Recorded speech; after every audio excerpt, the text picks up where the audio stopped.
super ovation as well for the lad from Hershey, Pennsylvania, Christian Pulisic.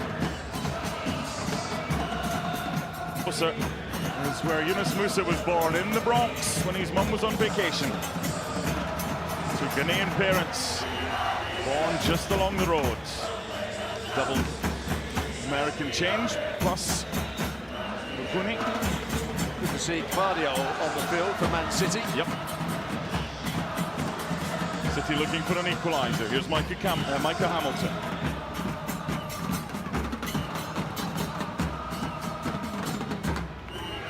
Switch by Phillips.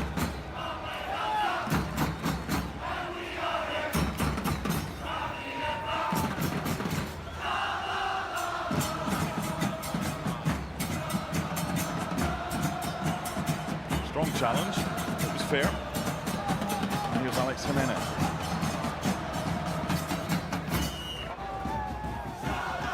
$5 million they paid to get him from Real Madrid. Making his loan move permanent. Good player. Fill in either fullback and play either midfield or forward three.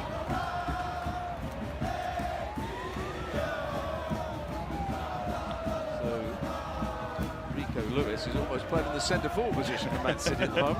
Pretty flexible today. Grealish, the player that has made way for Guardiola to come on. I'd say another disappointing performance from the former Aston Villa man. Yeah, he didn't get anything going his way in the first half. In the second half, he saw more of the ball, but without really affecting the game. Yeah.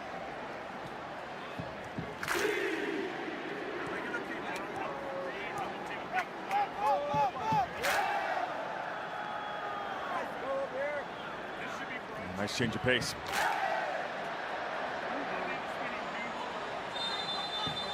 And the decision goes Milan's way. You don't mind that from Wright. He's trying to run with the ball. He's trying to get in behind Terriciano. Just slipped slightly there. There's no foul by either player. It's eventually good. Oh, it hits him on the hands. That's what one or two people appealed for, particularly Oscar Bob.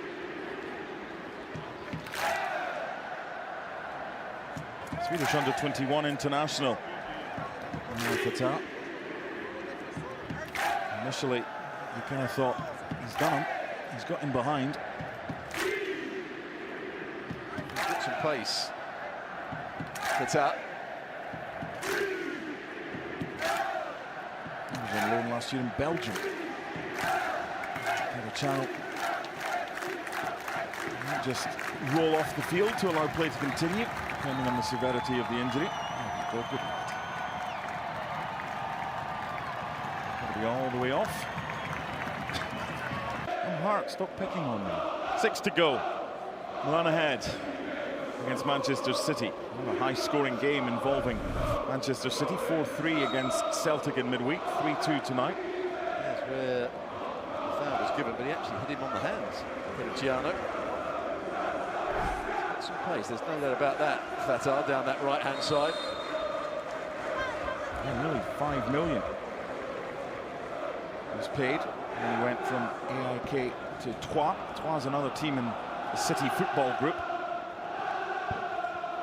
And back to the parent club. Yeah, various signs around this place asking for the jerseys of various players. Over 5 minutes away from Milan victory if there's no further scoring. City can equalise with a penalty shooting. A bit of space in here for Josh Wilson-Esbrand to exploit. Challenged by Christian Pulisic. Here's Micah Hamilton. Calvin Phillips. Guardiola. Jacob Wright. Callum Doyle. Good movement, Rico Lewis.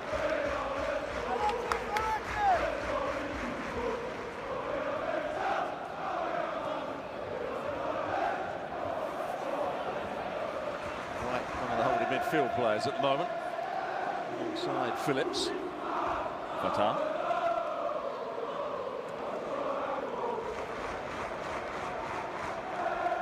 looking for an end product here, which might come from Calvin Phillips. It just wouldn't sit for him or his teammate, but they still have an opportunity here through Wilson Esbrand.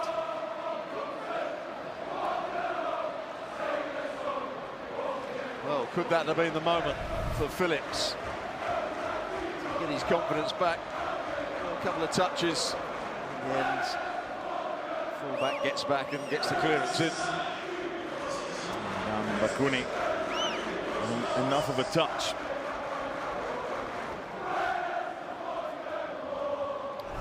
Oscar Bob to take this corner. Time running out for City. Phillips. Wilson Esbrand. Offside.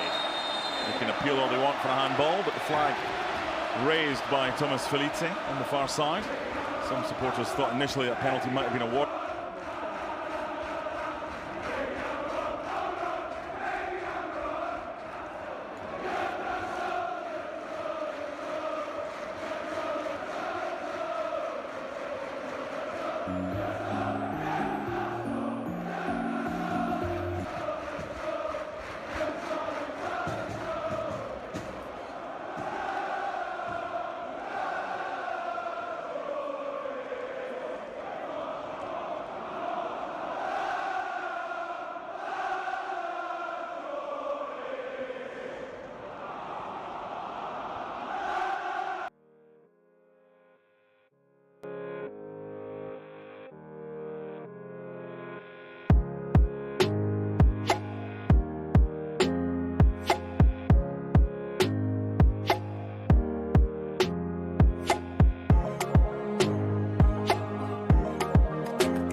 side. Let's quickly check in on the team news. Mikel Arteta making several changes from the team that drew 1-1 with Bournemouth here in LA on Wednesday night. Trossard returns, as does Gabriel Jesus.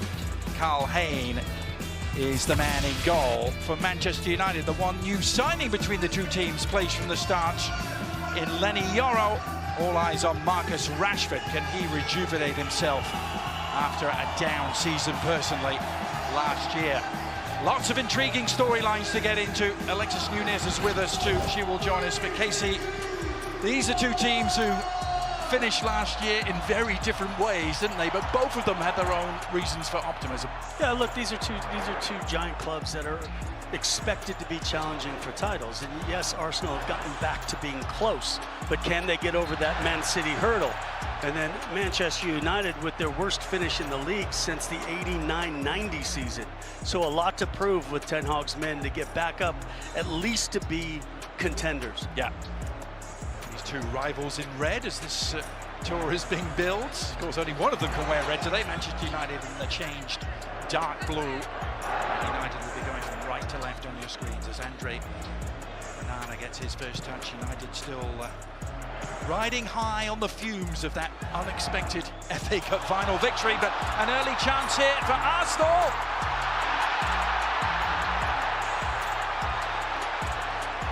Well, it came to nothing in the end, and it looked so promising.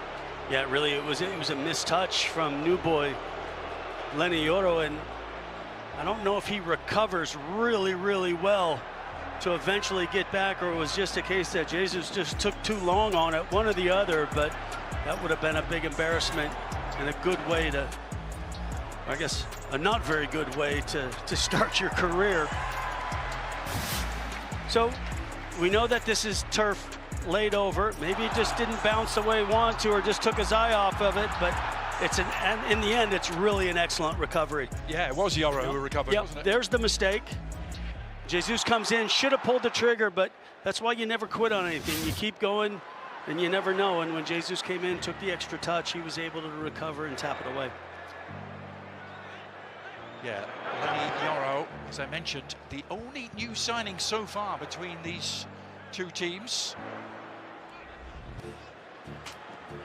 Raya, the Arsenal goalkeeper, signed permanently, but already, of course, was a big part of Arsenal last season.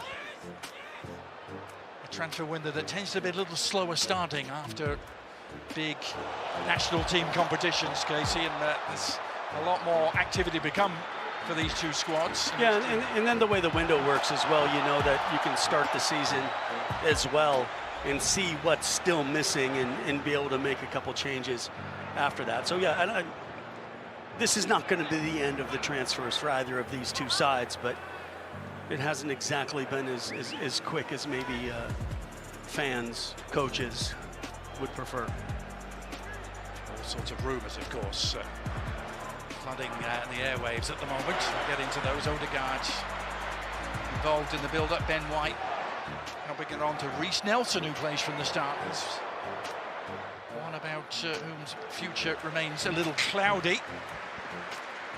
Talking of future remaining cloudy, Erik ten Hag looked to be on his way out, didn't he, Casey? You could say he was just inches away from losing an FA Cup semi-final against Coventry City that would have proved to be the death knell. Yeah, but then winning that just gave enough hope that if they hold on just a little longer, make a couple little changes and see if he can turn it around, because it started so promising, and then obviously last season didn't go anywhere near as well as the Manchester United faithful hoped for, but they're starting the season with a little bit of faith. And you and I were talking about when we were on the pitch earlier that we felt it was going to play a little bit slow.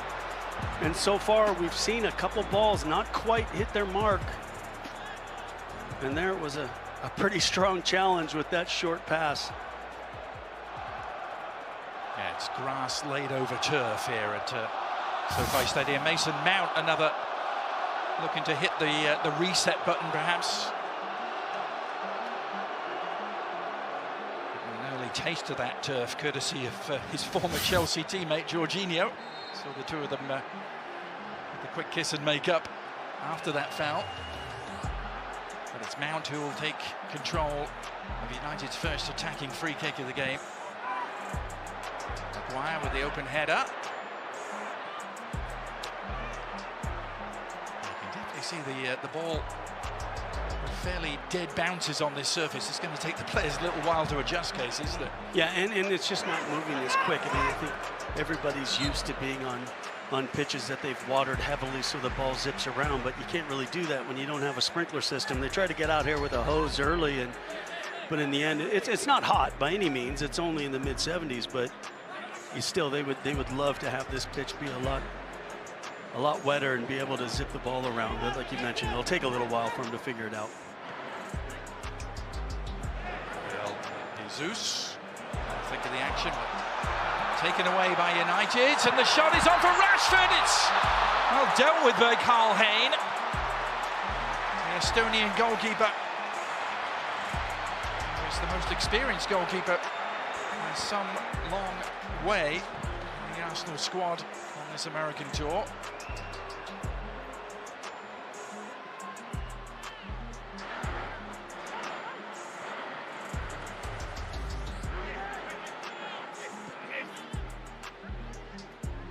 YORO, $60 million his price tag. Signed from Lille, already a useful outing last week. United went up to Glasgow and won by 2-0 against Rangers. YORO looked very much the part. Signed Harry Maguire today.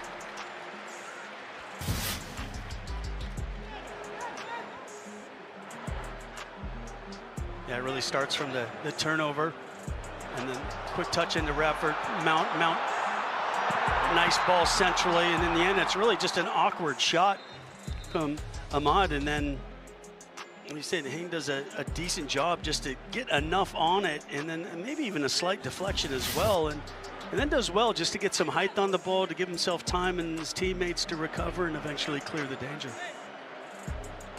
Ahmad mentioned that Rangers game a week ago. He was on the score sheet, scored a sensational solo goal 7 days ago.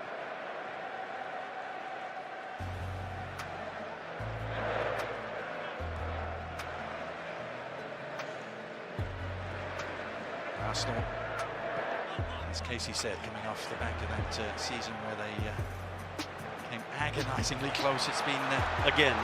Yeah. Well, it's been steady progress, yeah, hasn't it? It has. Under Mikel Arteta, and they having finished second the year before at 5 points behind City, closed that gap to 2 in a league title race that went right to the final weekend of the season.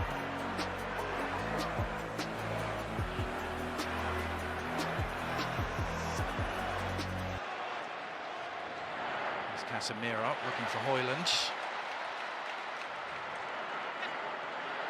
Mary in the thick of the action. So Mikel Arteta, start of his what will be his 5th full season in charge. 6th year if you include the half a year he took over in 2019.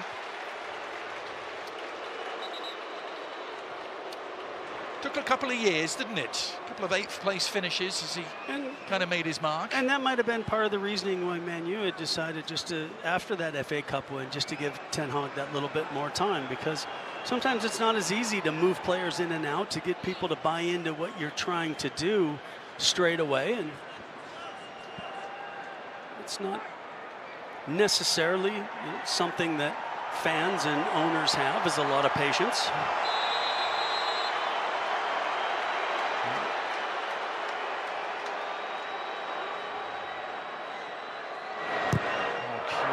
Awaiting this delivery. The little flick didn't quite work, but it's recycled to Trossard on the near side. Nice work from him. Maguire rising to meet the cross. Here's Waneri. Nicely done by Arsenal. Waneri, good save. Well, the offside flag would have rendered it meaningless, but Ethan Waneri breaking through. Yeah, it was a great bit of sustained pressure from Arsenal to then recycle 2 or 3 chances, and you know, eventually you can just see there pretty clearly just drifted into an offside position. But Onana didn't know that. Still strong right hand to come up with the big save. It's always at this part of the preseason, Casey, an intriguing mix, isn't it, between established and regular first teamers and the young up-and-comers, and Ethan Nwaneri certainly fits the bill.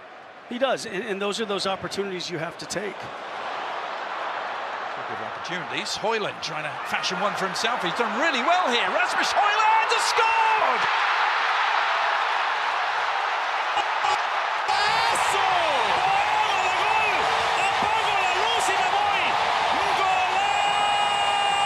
Some Danish dynamite from Hjlund, and Manchester United are off and running in LA.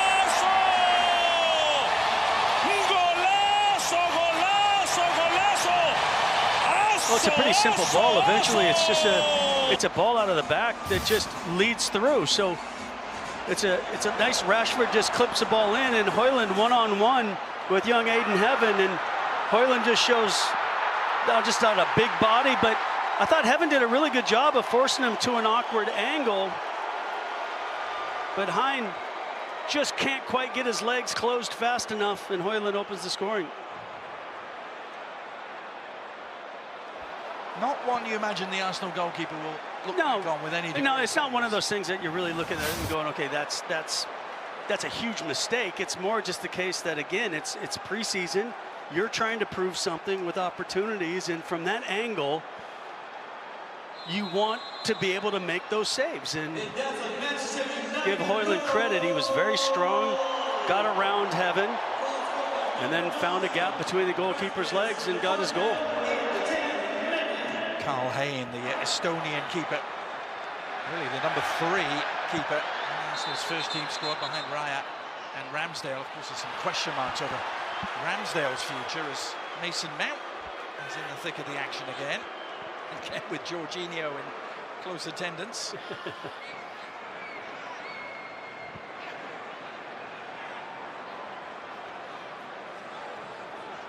What a start for Erik ten Hag's side. You can talk all you want about passing the ball out the back and doing everything, but when you can play route one and the space is open and one little quick ball in behind and use some size and some pace. Odegaard trying to fight in the free kick. With an invitation attached. United deal with it. Ahmad almost running into trouble. Just about got away with it. Yeah, it was very awkward with Harry Maguire and Onana. Onana's just kind of down on his knees. I don't know if he just kind of got caught, but here again, there's that high line, and it's Wan-Bissaka trying to exploit it, and Hjlund beat his man to the near post. It was Ben White. He couldn't jab it on frame. Yeah, I think Ben White did just enough, but again, it's just that quick little ball through, and you can see the back line for Arsenal. They're recovering, but good run to the near post again from Hjlund, and I think Ben White just does enough to come across, and Hjlund again. It was an awkward ball. White does a great job of just coming on. You see how he had to kind of just stab at it with the outside of his left foot and wasn't able to keep it down. Rasmus Hjlund, who scored 16 goals in all competitions in his first year at United. He got off to a slow start, didn't he? I'm not surprised with this. He landed kind of awkward when he was stabbing the ball with his foot, and you know, being preseason, you really don't want to take any risk at this stage. And if he felt a little something with that awkward kind of stab at the ball with the outside of his left foot and where he kind of caught the turf, it wouldn't surprise me if they'll make a change here just to be on the side of caution. Yeah. As you said, Casey, it arrived awkwardly for him, didn't he? Yes, he had Ben White breathing down his neck, but he almost had to reach behind himself, try and flick it with the outside of the boot. Well, United fans won't want to be reminded of injuries last pre-season, a year ago in the United States. Kobe Mainoo, of course, got injured in Houston against Real Madrid and ended up missing a big chunk of the campaign.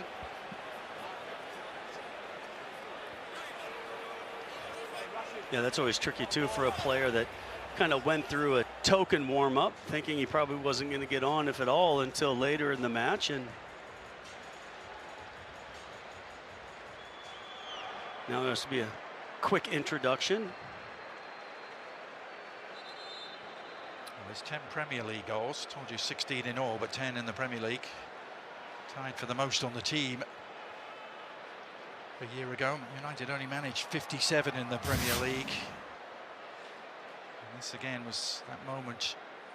Yeah, you see how he just, almost like he just kind of twisted his ankle as he kind of stabbed at it and just got kind of caught underneath of him.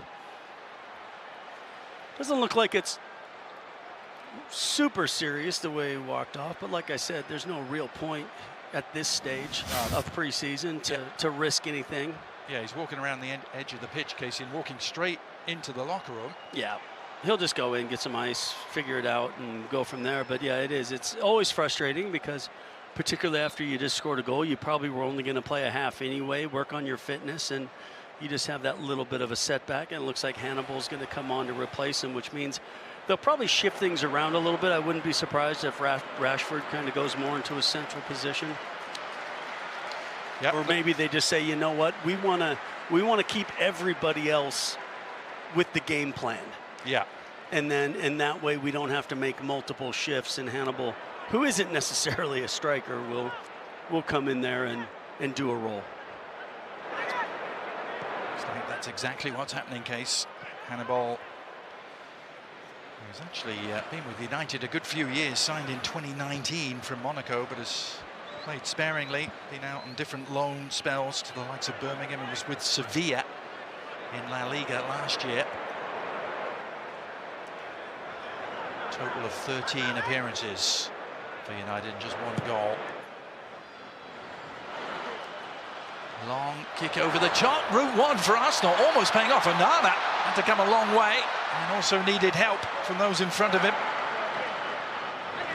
Yeah, it's also the one thing difficult for those straight balls coming through when you don't know how the ball's going to skip or how it's going to bounce as a goalkeeper. And Onana did just enough good combination play in midfield once again to get out on the break. Here's Ahmad on the left foot. As United again with a smooth counter-attack, working through the gears. Rashford was at the heart of it, and he's on the ball again.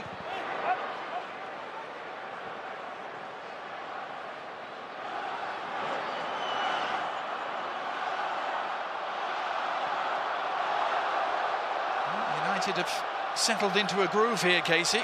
Well, they have, and the nice, I think the Manchester United fans will be very happy to see what they've seen from Mason Mount so far in this first 17 minutes of this match, and how much he's been on the ball, how much he's been able to kind of dictate pace and find that open pass and kind of combine out of danger. Because, you know, those are those key little things that I think Man U need to do better. As Manchester United need to be able to relieve pressure, but as you relieve pressure, then get into a counterattack and be goal dangerous. And they've been able to do multiple today. One with the quick long ball to get in behind, but then also be able to combine through midfield to create half chances. Zinchenko working it back.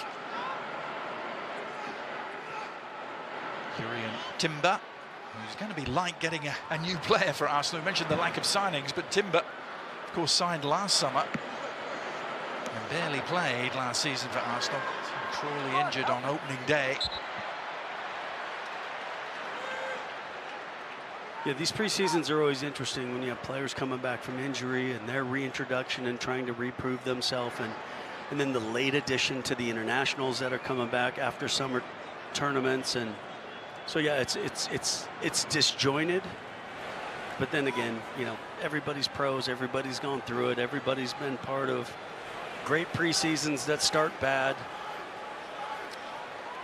ACL injury on opening day for Timber. There's no way to start his Arsenal career.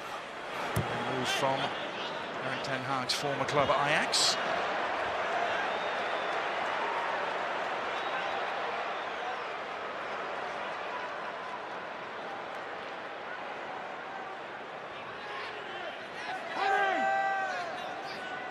So on the near side, it's one of the United young brigade, Harry Amas, who's playing at left back today, taking it.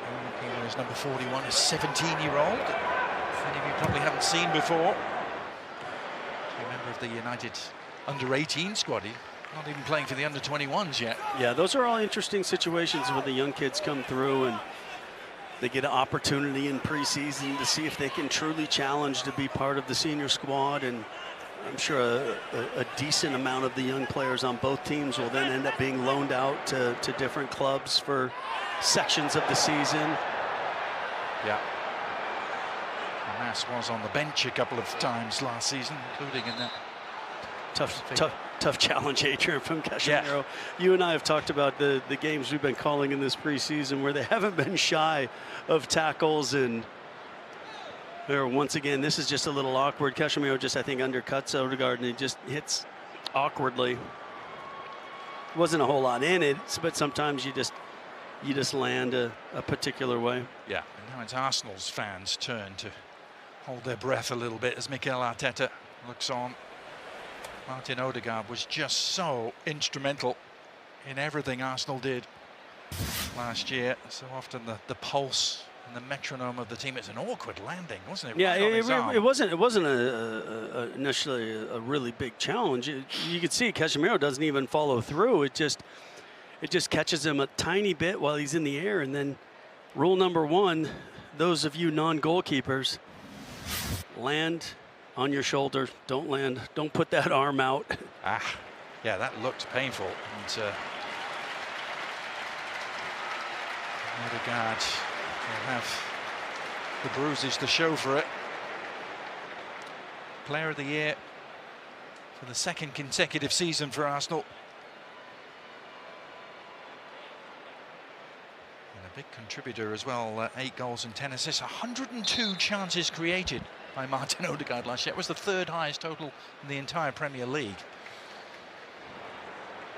It's always key if you're going to be challenging at the top, you have to have players that are leading in categories like that, and obviously he's been so instrumental in pretty much everything Arsenal has done in the attack.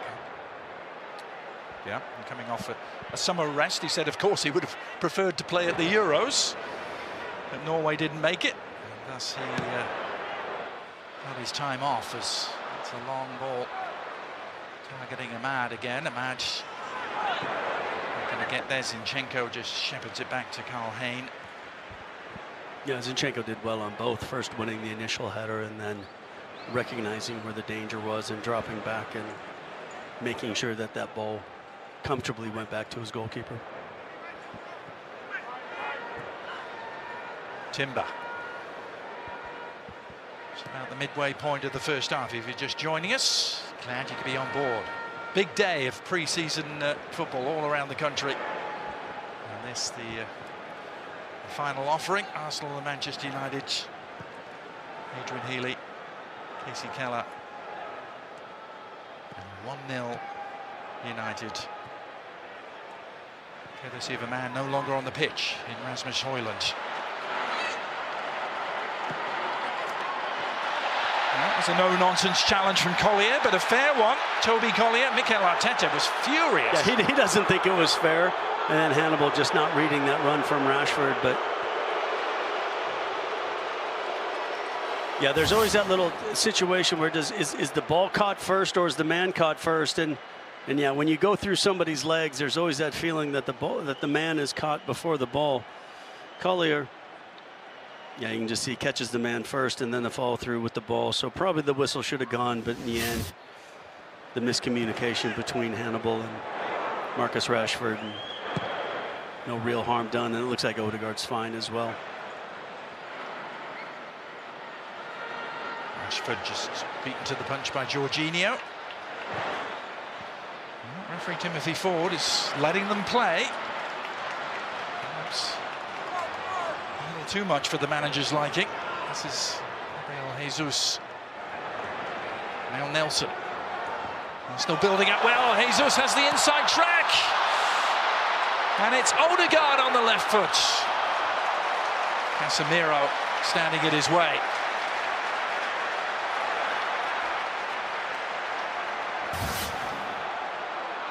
I mean, this little turn here, Adrian, is something special, and he kind of follows his run and gets this ball in and feels the pressure of Harry Maguire and just spins inside and then looks to find Trossard coming in, and eventually it comes out to Hjlund, who then, or Odegaard, sorry, and Odegaard makes the strike, but it's blocked. But Gabriel Jesus, what a fantastic turn under pressure from Harry Maguire. You could see that Harry Maguire wanted to grab him and then realized that he's inside the box and he can't. Still finding their footing in the game again here. Zinchenko. Waneri. Zinchenko staying wide. Jesus in the penalty area. Yeah, Ben White was kind of drifting into that far post. Was open if he had been found, but Trossard. Flag stays down, and Gabriel Jesus profits from it, and Arsenal have their equalizer. Golazo, golazo, golazo! Asso, asso, asso!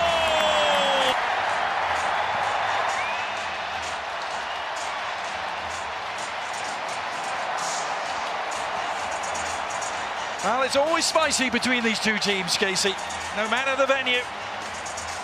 yeah, Arsenal had just come off creating that very good chance with that turn from Jesus, and then this time as it kind of gets back recycled, I think the line of Manchester United just gets a little bit disjointed as it comes back in.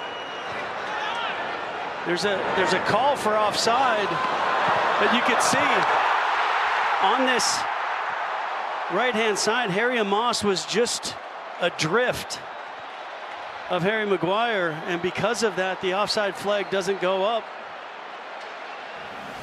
Yeah, it was a fabulous ball across, wasn't it, from Waneri, and he was the man who had just stayed onside by the narrowest of margins. I think it was the right call, wasn't it? Yeah, I think yeah, on replay, I think Harry Amos had just not stepped up with Harry Maguire.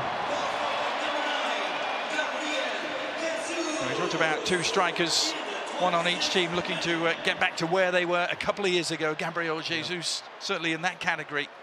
Casey, after. But it's also what you find, Adrian, with defenses that have either young kids involved or players that haven't, played together at times, and you understand that there's not a level of cohesiveness as you would maybe as you get in the season. You say, watch, so here he drops back. And when he drops back, he leaves everybody on side. And then not only does he leave everybody on side, as then he puts his arm up to claim that it's offside, Gabriel Jesus just gets in front of him and gets the tap in. So those little things that young players have to learn, and managers then have that opportunity on tape to show them those little things. As you play against the better players, the punishment comes, and quick. Mason Mount trying to punish Arsenal immediately at the other end. And this time, the whistle finally does come. But yeah, good response from Manchester United. And again, it's Ahmad. He finds that good inside-out run from Mason Mount from that angle again. Hjlund, you'd expect to make the save, and he does, but too easy to be able to come in. Ahmad comes inside, and then as Mount makes that inside-out run, is open for the shot.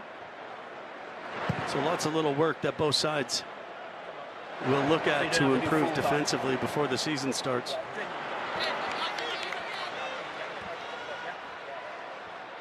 That season starts in 3 weeks' time for these two teams. United will actually open the Premier League campaign at home to Fulham on a Friday night.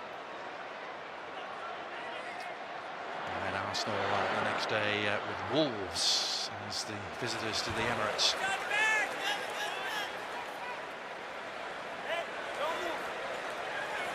And whenever it's that close to winning a league title, you look back and think what might have been. Arsenal and Arteta will look back at those defeats to Fulham on New Year's Eve and losing to West Ham 3 days earlier and think how different it might have been. But that's a rabbit hole to go down, isn't it, Case? Well, particularly when we know that if you give this Man City side, any opening, that they're probably not going to give it up, and that was really the case. But you know, there's that progression that you spoke about earlier, Adrian, and you know, obviously it's what Manchester United wants to do as well, but you know, the unprecedented 4 titles in a row from Man City, and you know, some of the points totals that in these last 2 years that Arsenal put together would have won titles in years past. Meanwhile, this is Rashford trying to instigate another attack. He looks lively, loses out here though. That was a really important touch from Ben White, and now just too heavy of that reverse pass, but surprised thought the foul was going to come, but it wasn't. It did. Now the whistle blows. It's been a bruising first half, played full tilt on a pitch that certainly has posed some problems for both sets of players, as Gabriel Jesus tries to walk off that knock. The teams, having reached half an hour here in LA, will take... it's definitely not hot enough for a hydration break, but fair enough, it's preseason. We'll give them the benefit of the doubt. Any excuse. It also gives us an excuse to bring in the third member of our broadcast crew, Alexis Nunez. Alexis, I know you had a chance to talk to both managers yesterday and in the build-up to this game. What did they tell you? Yes, Adrian, indeed. And one of the main things that both of them touched on was just the need to bolster their squads to be able to compete in the league with Manchester City. Starting with Arsenal, Mikel Arteta, basically, I had asked him if, you know, he probably needed an extra striking option. We've heard the cries for so long from Arsenal fans saying to sign an out-and-out striker, but I asked him if he feels that Kai Havertz could continue in that role, and he says yes, he's very happy with Kai Havertz's progression in that role, but it's also interesting to see Gabriel Jesus back and scoring as well. We know exactly how good he is when he is not injured. Unfortunately, he had a very injury-ridden season last time. As for Erik ten Hag, well, he actually said that he feels that his Manchester United squad has been playing catch-up with the rest of them in the Premier League, so he has been looking to bolster in a number of positions. But the good news for United fans is that he has done some business. We know Xerxes is now a part of Manchester United, and that man that is starting today, LENY YORO, at just 18 years old, I asked Ten Hag if he feels that he's good enough to solidify his place as a centre-back starter, and he says yes. If I bought him, it's because he's ready to start now, and he's starting there with Harry Maguire. So we know that the centre-back pairing, or a centre-back pairing for Manchester United, has something that has been needed. Great stuff, Alexis. Thank you so much. You know, if there is a concern, we look at LENY YORO now and what he's going to bring at the back. But what about at the other end of the park for United, Casey? When you look at their struggles last year, scored 57 goals, but in terms of the front 6 that are now part of this team, they only managed 26 between them, and it's a real concern for Erik ten Hag. And to address that, he's brought in someone we know pretty well, hasn't he, as an assistant coach in Ruud van Nistelrooy. He knows a thing or two about scoring. Yeah, that doesn't surprise me. And we caught up with Ruud on the pitch before the game, and our old colleague who joined us in the 2014 World Cup coverage, and we were kind of joking that it was 10 years ago. It's hard to believe that it was 10 years ago. Yeah. But yeah, it doesn't surprise me that that man right there, Ruud van Nistelrooy, really nice man, but also just one of the top strikers at his time in the world, and such a great record with Manchester United that he's back. And he said, yeah, it felt weird when we were joking about 10 years from the World Cup, but he was saying it was, 20 years from when he was back in Manchester, and how that has a bit of a deja vu feeling as well. And, obviously Erik ten Hag will be very happy if some of his old magic can rub off on the current strike force. And he had offers, didn't he, to stay as a head coach, Ruud van Nistelrooy. Burnley were being talked about in terms of really going after him, and he could have probably taken a lot more money as a head coach as well. Yeah, but sometimes when you have success at a club and it has such a feeling for you, like Manchester United did for Ruud van Nistelrooy, that opportunity to come back to the club and be a part of it and try to get it back to the glory days, sometimes you just can't turn that down. Yeah, I mean, an increasing Dutch contingent at Old Trafford, the coaching staff and out on the field. I think we're going to see LENY YORO come off momentarily. Indeed we are. So YORO Only able to go about 35 minutes. You saw him just limping off. Rhys Bennett is his replacement as Arsenal are threatening again. Another cross from the left all the way through to Nelson.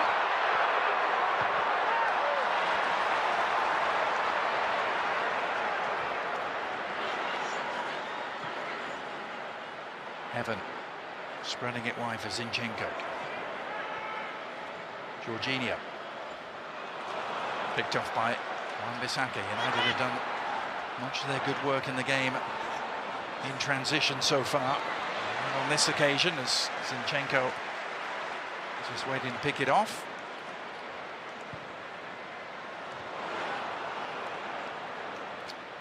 Rhys Bennett getting his first touch. Casemiro undercooked it. Zinchenko. And there's another United player down on the far side. Didn't seem to be any contact involved this time. It's Ahmad.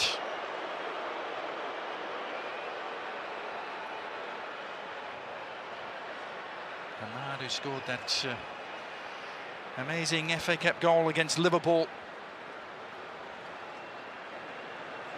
Also scored in the Premier League against Newcastle in the penultimate game of the season.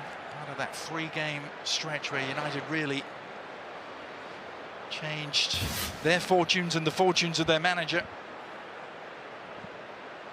Yeah, I think just the follow-through. I think the follow-through just caught him just above the foot and below the shin guard. Or maybe it was even his follow-through on Zinchenko that caught him, but he looks to be okay.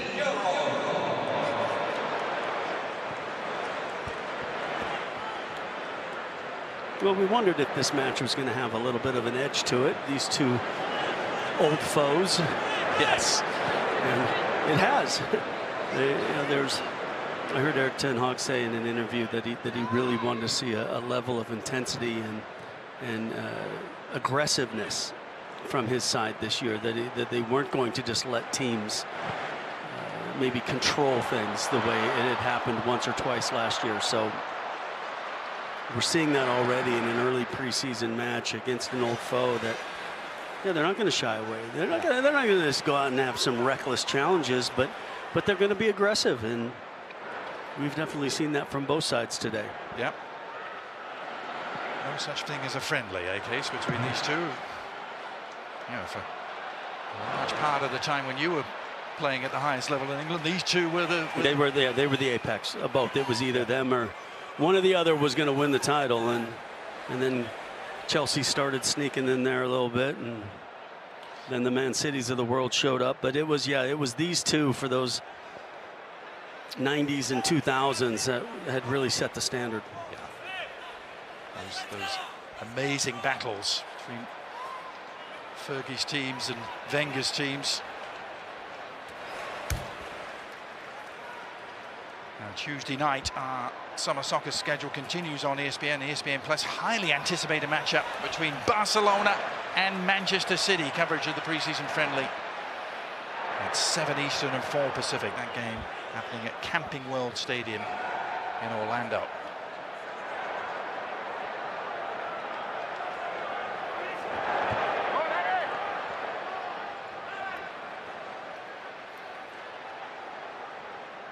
Of course, you can never read too much into preseason results, if anything. No, I was mentioning earlier that I'd been on both ends of it. One where you have a great preseason and you start the season poorly.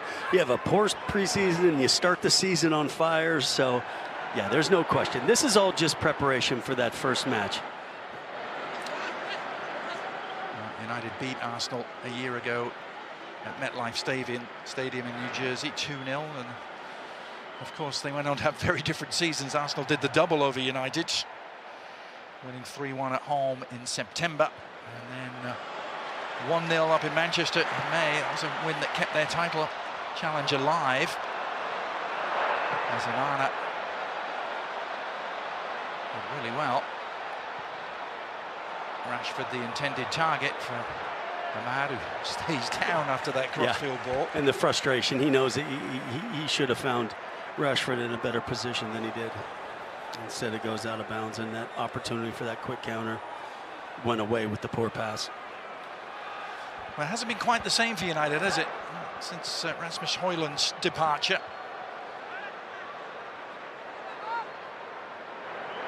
The counter-attacks were slick and carried an air of menace about them through the first 20 minutes. Yeah, they had a great combination going between finding the long ball, but then also being able to combine. And I think really what happened was that fear of coming in on the quick long ball then opened up the space to be able to play the ball in midfield. But kind of since he's come off, it's probably been a little bit more of Arsenal who's been favored. Now Trossard and Gabriel Jesus going through their manoeuvres. Jesus had the opportunity to put the cross in, didn't take it, and now they've been reset. Odegaard recycling. Aiden Heaven showing a few moves himself, the 17-year-old centre-back, England youth international.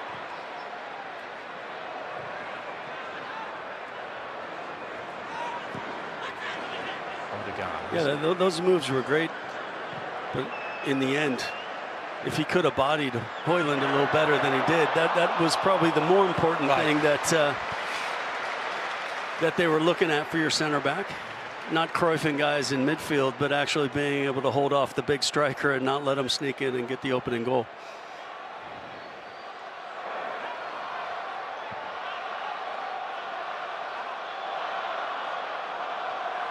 Jesus back with Arsenal. He just arrived alongside Gabriel and Kai Havertz, late arrivals. He's really getting in one training session yesterday for the team. The team had flown earlier in the week and already played Bournemouth. A 1-1 draw here in LA on Wednesday night.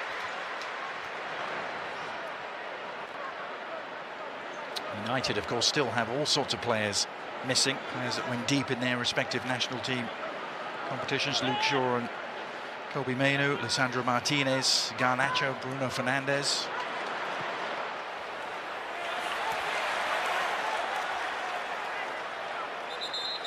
You can tune in for another Rivals in Red matchup between Liverpool and Arsenal from Lincoln Financial Field in Philadelphia. That one on Wednesday at 7:30 p.m. Eastern, right here on ESPN, also on ESPN Plus.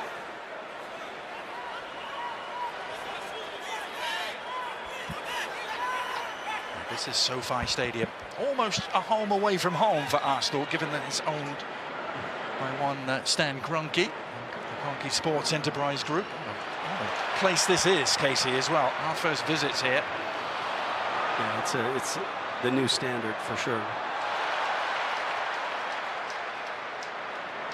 Except I was kind of former combo Arsenal legend and Man U legend. I was talking to Andy Cole before the game, and we were down there looking at just how narrow it is around where you take corners.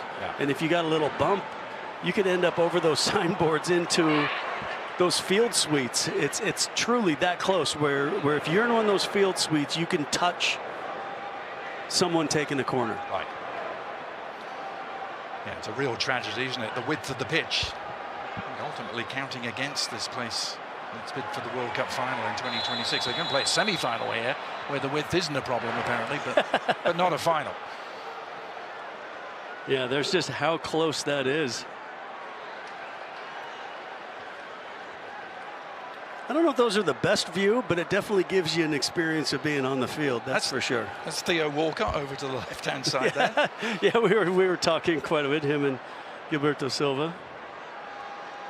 All these, the former legends of these teams, are part of the they love these package tours, to be able to they? come to these tours and engage with fans and continue that promotion of their club in America. Yeah.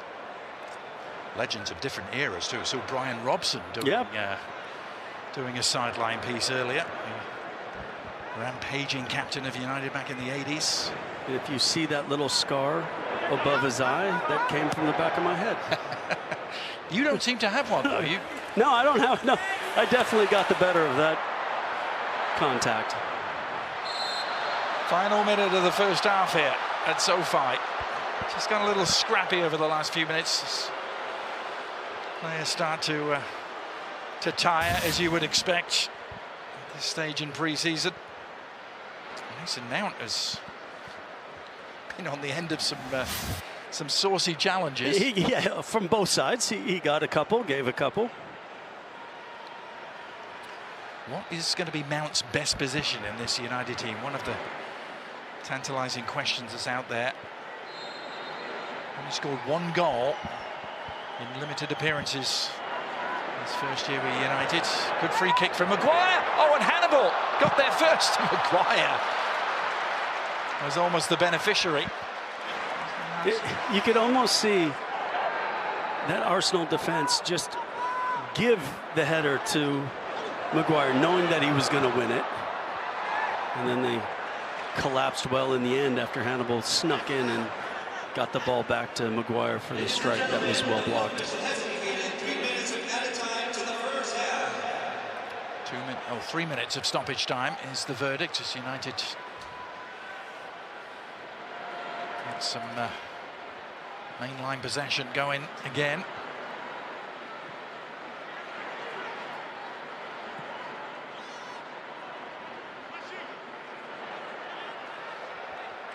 Banana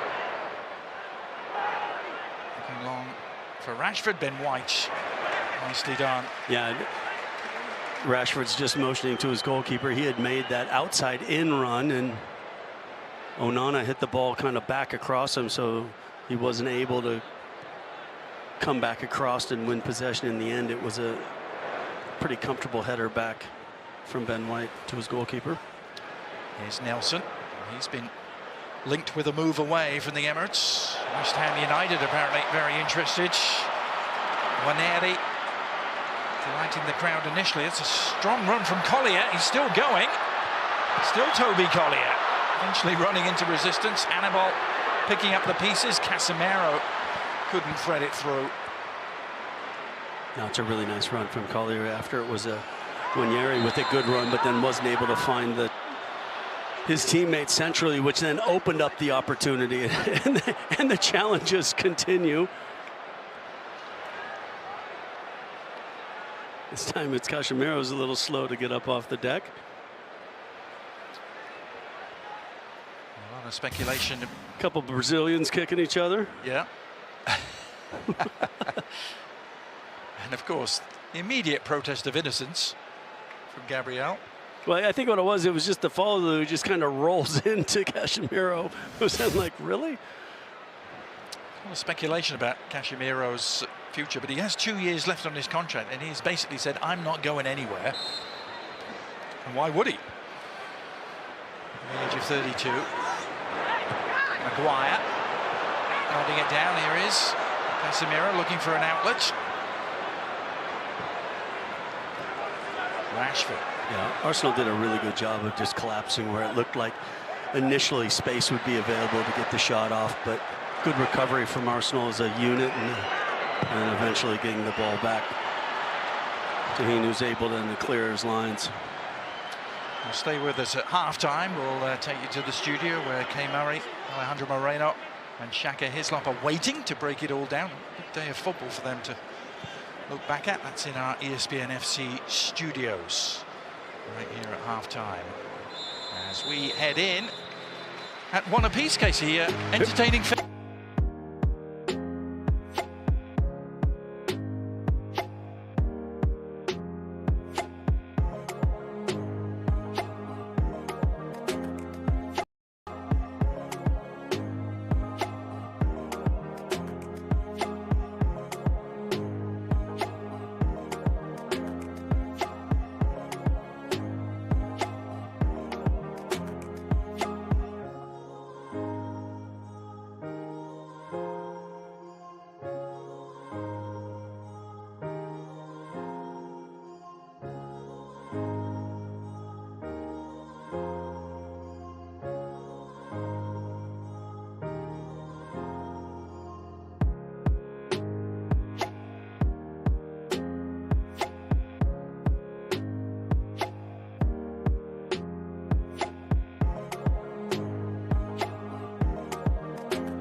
Chaka talking about how different United looked once Hjlund had departed. Yeah, it didn't was have the same sort of threat. significantly different.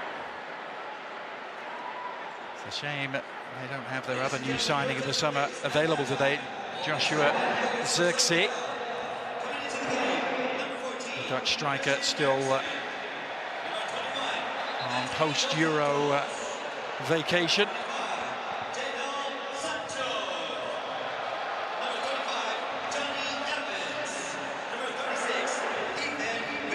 So let's go through some of those Arsenal subs for you as Gabriel Jesus threatened to get to the byline. Number 59, Maximilian Oyedele. Number 61, Sam Murray. Number 63, James Scanlon.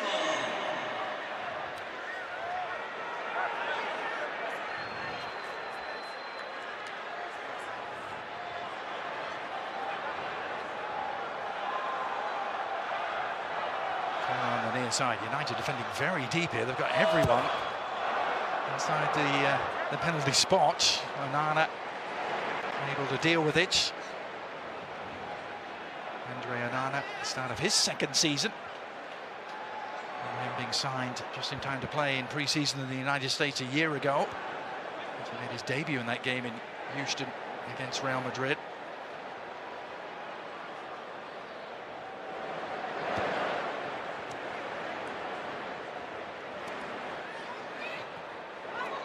Dink over the top, just eluding both Odegaard and Gabriel Jesus. Well, Johnny Evans is out there for United. Let's go through some of the Arsenal substitutes. Salah Ad-Din Oulad Mahant replacing Waneri. Kiwior is in for Heaven. It's a straight switch at centre-back, it appears.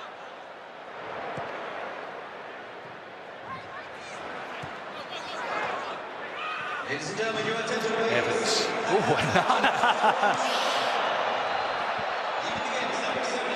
you ever do that, Casey? Maybe not on purpose. Wow. Well, I don't know if they teach that at the Ajax Academy, but he went from... As long as you get away with it. He went from La Masia at the Barcelona Academy to Ajax. So two pretty good footballing schools growing up.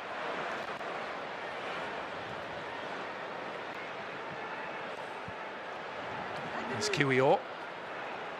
Polish centre-back out to Trossard.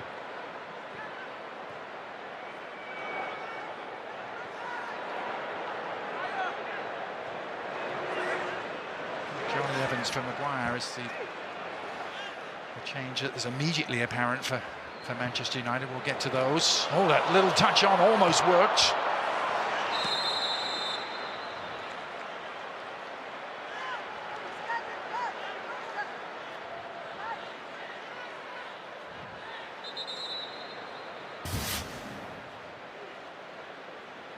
Nope.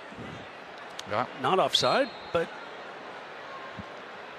Yeah, if there was a faint touch, maybe case. maybe.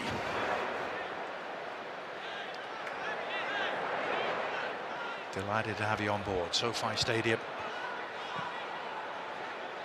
It's this $5 billion arena. It's the home of Super Bowl. In 2022, the World Cup will be here. The Olympics will be here next time around in 2028.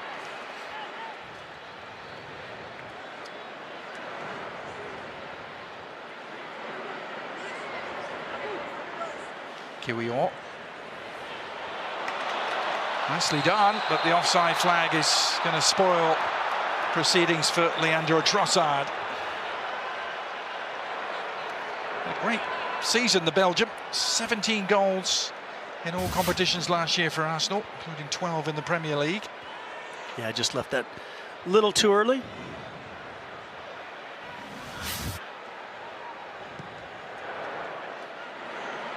And really burst onto the scene in terms of English football with Brighton.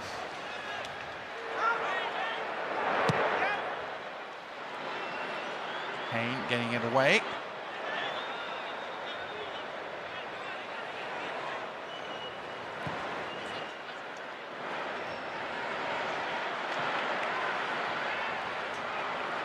Salah. For Arsenal, his pass just a little bit astray.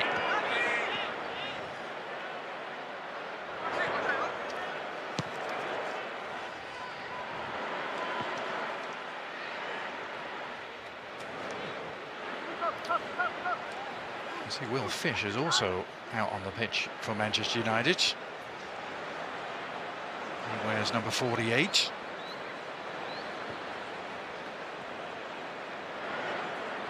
Another centre-back for Erik ten Hag, captain of the youth team.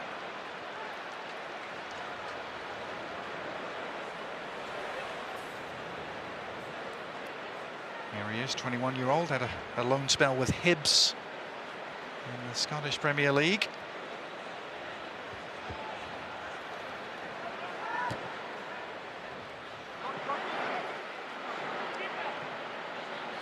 Zinchenko back to Hayne.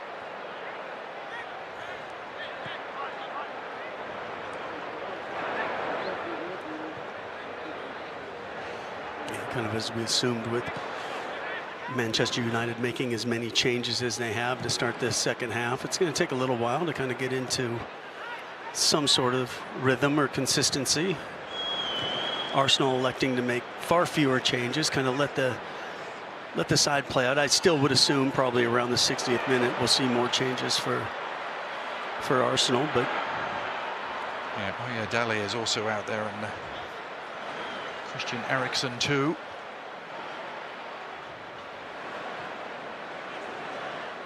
Here's Kiwior.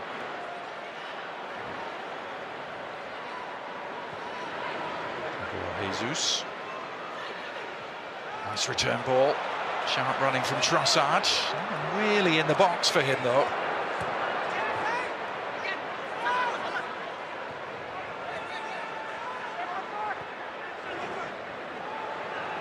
Odegaard is trying to do a little bit too much. And then Salah.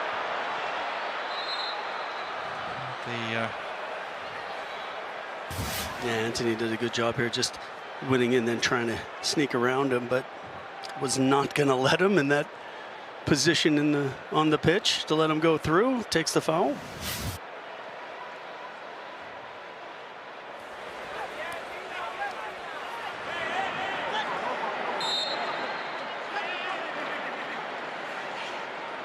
Well, for those of you trying to keep track of the United team out there, this is the current 11 out there. Murray and Scanlon have also come onto the field. Scott McTominay is out there. Jadon Sancho as well.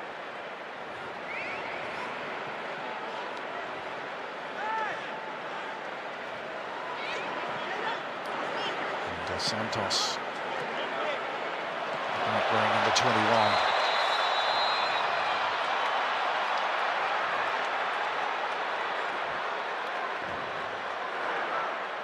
And Man U starting this second half, making sure that line steps up nice and tight. We saw in the first half with the conceding the goal that it did not get themselves into a good position. It just doesn't look like came back into an offside position when the ball was played, because the line stepped up very well.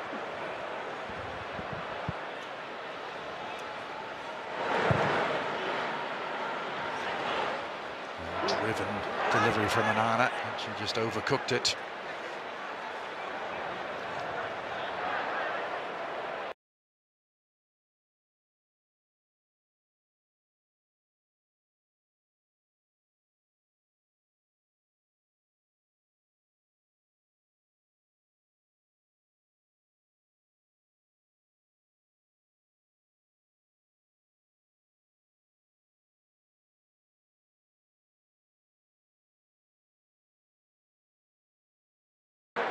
Obviously, the two senior goalkeepers still on vacation after international duty. And then the question mark on exactly what that backup role is going to look like. If Aaron Ramsdale will be on his way potentially. Yep. Well, there are a lot of questions swirling around Smith Rowe departs. With Fulham the likely destination across London. They're on the verge of signing a left back, though. Calafiori.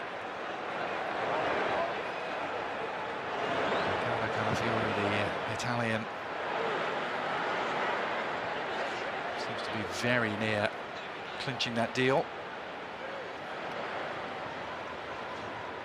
And then it's just a question of who they spend the Emil Smith-Rowe money on if it comes their way. Mikel Mourinho has been talked about.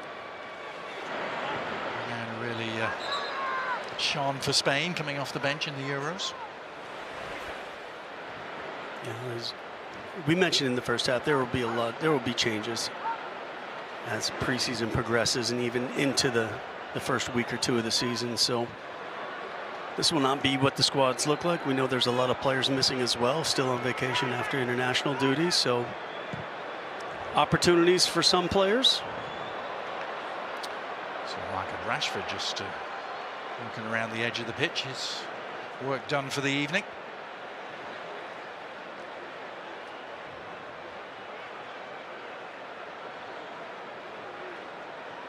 Fish.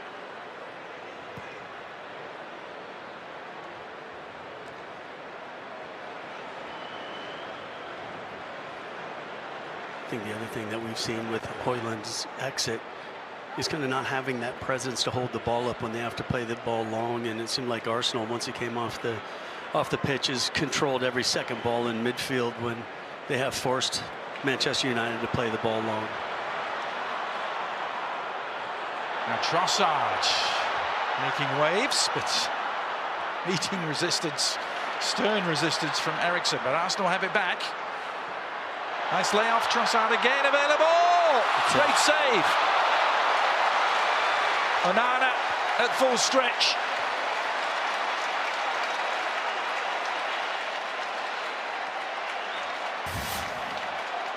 Yeah, just Odegaard playing the ball in, nice little 1-2. And then Trossard tucks back inside on his left foot, tries to beat Onana to that near post. But the Cameroonian stands up really well, comes across with his right hand and makes a nice save.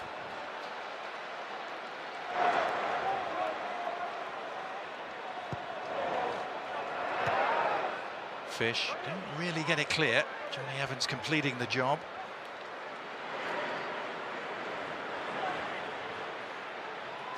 Good work from Nelson. Yeah, it was Nelson that played that nice ball after the initial pass from Odegaard. So yeah, it's a good combination play again from Arsenal, and a little run from a deeper position, almost snuck in behind. Yeah, Trossard broken through, couldn't quite take the ball with him.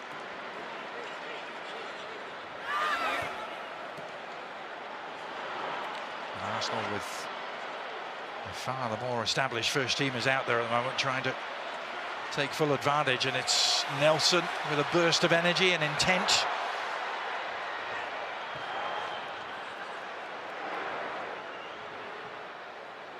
And then having that ability to change a pace forces the defensive line to drop back to protect him behind, and then it opens up the space to play the balls back into midfield. Manchester United got back into better defensive shape quicker that time. Forced Arsenal into pass the ball deeper into midfield, but still in possession and still looking for that killer pass. Enjoying some real vocal support in this stadium. Sounds of Arsenal ringing around SOFI, but United able to stem the tide. Can they get anything going in the other direction? And we do have Anthony and Jadon Sancho out there. Ethan Wheatley is also playing up front at the moment. There is Wheatley with the touch. Anthony and Jadon Sancho switch sides to see if that will give him a little better opportunity to keep possession in the Arsenal half and create something. Well, Sancho doing just that. It's a mazy run.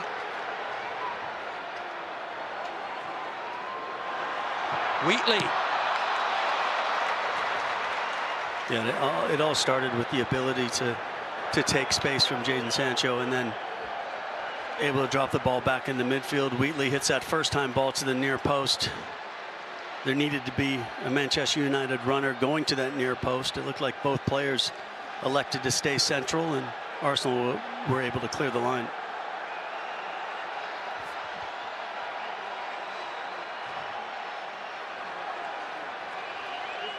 Arsenal about to make 5 changes.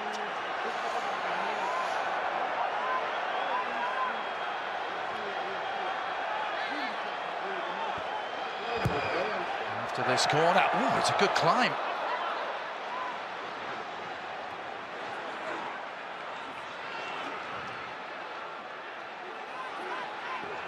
United staying on the front foot. It's not McTominay it was who came close to connecting.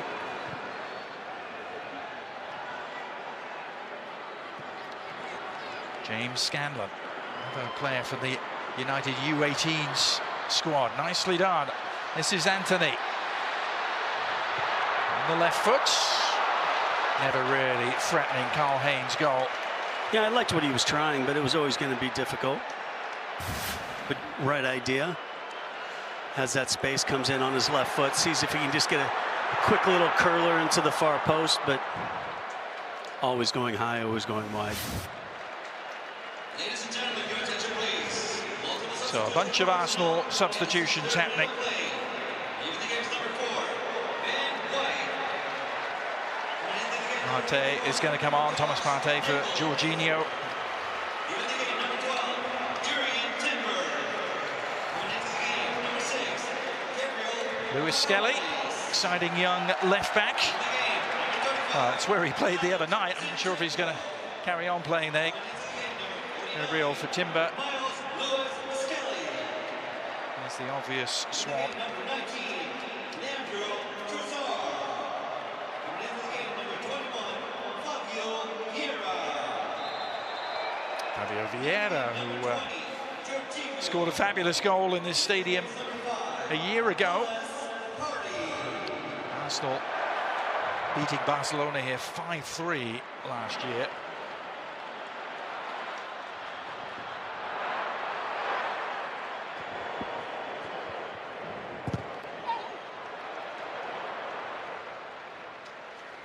I think something that Arteta must have talked about at halftime was wanting to see if at times they could press Manchester United higher up the pitch, win possession. Last 5-10 minutes, they've done a really good job of causing problems.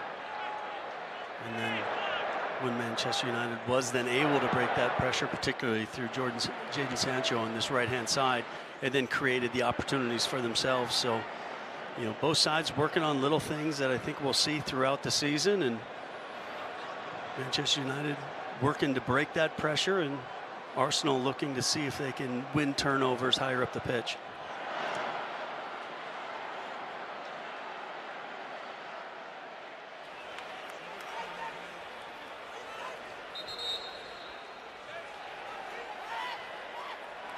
There's Fabio Vieira, Portuguese left-footed midfielder. Scored a Premier League goal last season. A game against Sheffield United. Another one against Bournemouth on Wednesday night. Got Arsenal's only goal that night, almost. Yeah, there's that press again that I was talking about. Odegaard, as soon as the ball played back to Onana, he just went straight after him. And a little unfortunate there after winning possession back. But then what that does is it opens up space to get countered. Anthony to McTominay on the turn. Oh, that was a confident touch, wasn't it? Thomas Partey back towards his own goalkeeper.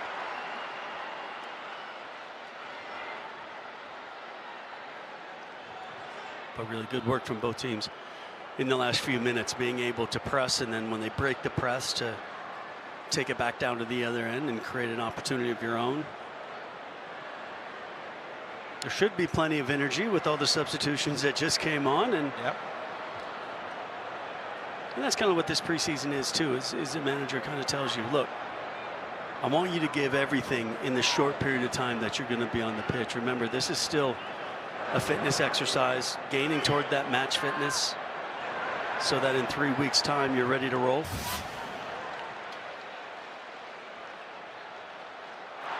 Really good. Just Arsenal did a good job of just taking space, and then when the cross came in, they got the deflection, and then Partey, I'm not sure that's what he was intending to do, but in the end it worked out well with the pass back to his goalkeeper, and then another turnover, and then just running at the defense. McTominay, oh, was he clipped? Sure looked like it. Yeah. Well, Timothy Ford is staying consistent tonight.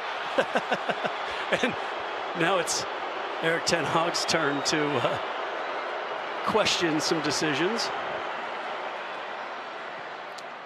He's set a very high bar for what he deems a foul, and Scott McTominay would argue his case there that he was clipped by a retreating Reece Nelson. Meanwhile, it's Gabriel Jesus on the move. Johnny Evans picked the perfect time to intervene. And again, it's one of the young defenders in Will Fish that time that maybe didn't quite recognize the quickness of Jesus to be able to get in behind him, and then it took the experience of Johnny Evans to slide over and clean up the danger.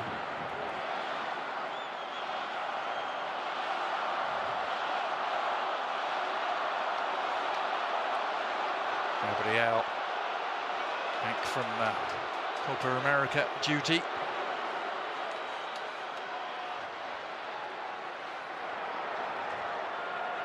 And he missed 2 games in the Premier League last season, Gabriel. He's only missed 5 in the last 3 seasons. Being a veritable pillar. Kind of one of the only benefits of having a long summer with your national team is you never really fell out of fitness. Yeah. You just need to kind of keep your levels up a little bit, and so when some of the guys coming back now, it won't really take a whole lot to get right back up to speed, because they really didn't have that much time to get out of speed. Nelson is one of the few starters still out there today. Jesus and Odegaard are the only others between the 2 teams, other than the goalkeeper. But I like seeing that from Nelson, just making a good run, running at defenders. And there's what looked like a foul at the edge of the box that was not called, and to McTominay's dismay, and then the pullback on Anthony after a good run from Nelson. Yeah, upon closer inspection, I think Scott McTominay made. Yeah, he had a good case. He got kind of just bumped as he was coming through, no question. And that was kind of one of those fouls that I can do it here because I'm outside the box. Right. If it goes any further, then we got to see what happens and not concede the penalty. But yeah, a little surprised the whistle didn't go. Now, Jesus somehow stayed onside. I don't think he did. I don't think the linesman was up with the play personally. Yeah. But the flag did not go up. But in the end, Manchester United come away with the ball anyway, so it doesn't matter. But and that's what's tricky. I think everybody's so used to VAR. They're so used to the flag not coming straight up and then waiting for the play to continue. But I think we're going to see Kai Havertz momentarily for Arsenal, but United aren't waiting for that. They're on the prowl. It's Eriksen weighing it up, and it flicked off of Gabriel and behind. Good period of play this for Manchester United.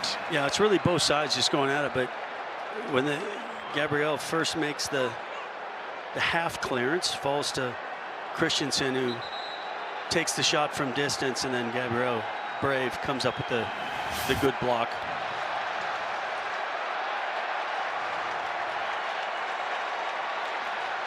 Yeah, 3 Arsenal switches coming. We're going to see Kai Havertz, we're going to see Gabriel Martinelli and Eddie Nketiah.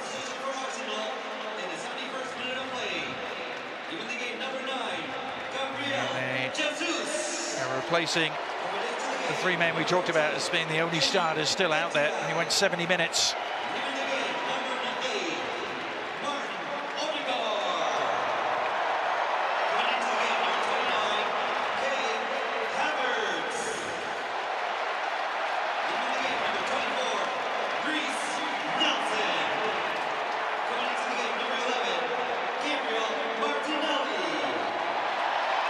First port of call The new Arsenal arrivals defending this corner, which Eriksson takes. Oh. Well, somehow didn't get a touch, flashing across the 6-yard box. Not quite sure how they all missed that, Casey. Yeah, that's the old adage that you don't necessarily have to defend the ball. You just have to stop your man from getting to the ball, and it just, as it flashes across, no Manchester United player able to make contact. That's a really good play to be able to escape the press, even though it's still there to a degree.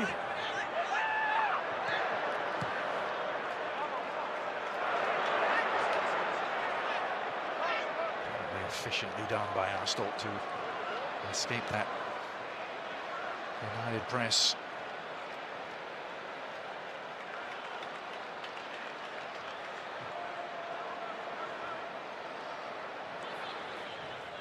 Gabriel. Across the back line to Kiwior.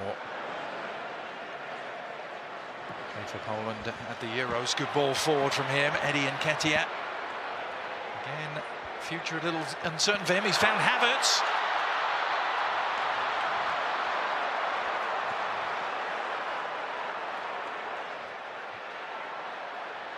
Kai Havertz, who had his best goal-scoring year since 2017. In his first year with Arsenal last year, got 13 goals in the Premier League. Best since he got 17 with Leverkusen back in the 18-19 campaign.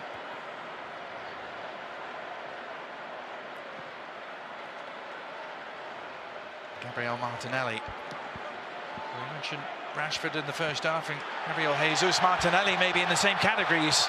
Danced away from Scanlon there. Martinelli's cross, and right at the pivotal moment, Christian Eriksen intervened. I think Kai Havertz thought he had a free header there. Yeah, I think it was kind of a combination between Sam Murray and Christian Eriksen just doing enough, but what a change of pace. Martinelli just takes his time, waits for the runs to come, puts a nice ball in, and yeah, Christian Eriksen, and then Murray just sliding in from behind, but just does enough and gets a touch on it. I was saying it was a down year last year for Martinelli.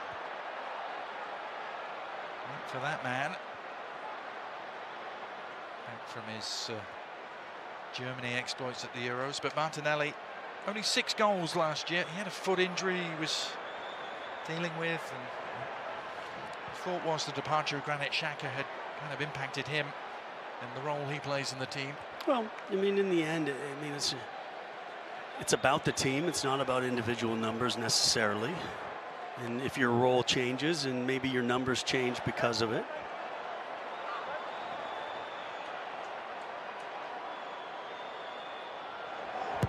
Arsenal corner is a deep one. It's Havertz who peeled away. Onana getting enough on the punch to clear the danger for now. Now Eriksson trying to launch it to Sancho, who's on the run. Good work though from Lewis Skelly. Actually, it was Josh Nichols, wasn't it, who came across. The right back coming across to left back. He turned 18 yesterday, Josh Nichols. Yeah, he was kind of playing that role, and then as they took the corner, is just kind of being that last man, and definitely used his pace there to sneak in what looked like Jadon Sancho maybe had been sprung with that quick counter.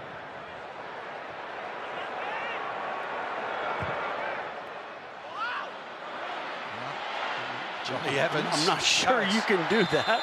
There's Mark Fish draped over. That's old school. That's old school from Mark Fish. He was watching some of my old center backs from 30 years ago, just when you used to just be a wrestling match. Well, he just wasn't going to let Eddie Nketiah turn under any circumstances, was he?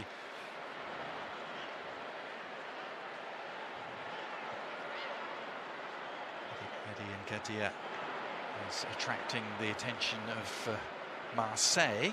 There's a little running behind us. You can't fall asleep like that. Martinelli was offside.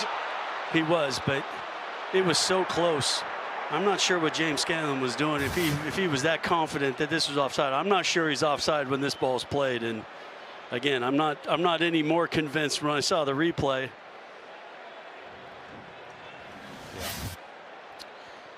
Now then, if you want to keep up to date with Manchester United's tour of the United States, you can go to manutd.com for exclusive behind-the-scenes content, match reaction and analysis, plus much more. That's manutd.com for all the summer tour latest. We will stay with United ourselves, Casey and I, and move down the coast to San Diego. And they play Betis there at Snapdragon Stadium on Wednesday, and all building up to that Premier League opener. They open up the entire campaign on a Friday night at home to Fulham. United trying to recover from their worst Premier League finish since 1990. But that was a year, Casey, you might remember this, where Sir Alex Ferguson was considered to be right on the hot seat in terms of losing his job before United started winning things. But it was winning the FA Cup that season that saved him, and Erik ten Hag came out with something similar 34 years later. Johnny Evans a little slow to get up. It was kind of a 50-50 challenge, and again, I think the little surprised that certain calls aren't being made. And yeah, it's we said they weren't shying away from tackles, and there's two guys tackling each other, but one was just a little higher than the other, and Thomas Partey was just, yeah, you can see just right on top of the foot of Johnny Evans. And you know, if that's in the Premier League, Casey, under the full glare of VAR, and Partey may be a little lucky. Yeah, I don't know if it would necessarily constitute a red, but it was it's a full studs up challenge, wasn't it wasn't there, nobody was holding anything back.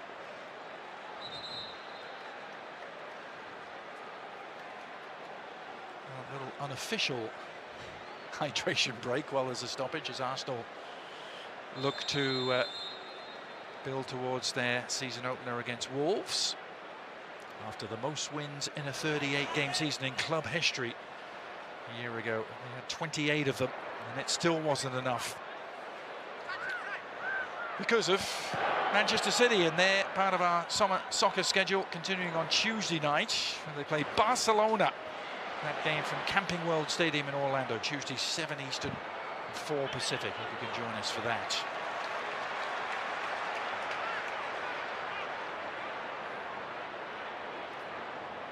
Ethan Wheatley, who has made his Premier League debut, came on in April against Sheffield United, the 250th academy graduate to make the United first team in their history.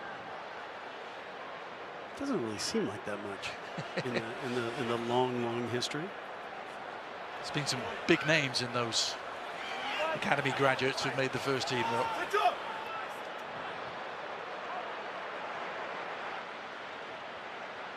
There's a lot of hand-wringing amongst the Arsenal support at the moment, saying there isn't a clear enough pathway from the Arsenal academy to their first team, and you know, the likes of Smith Rowe and Nketiah and Nelson, if they are to leave, they'll be part of the Hale End boys who came through with Saka. Well, I think in the end, I think the fans, you know, they just want to consistently be winning things.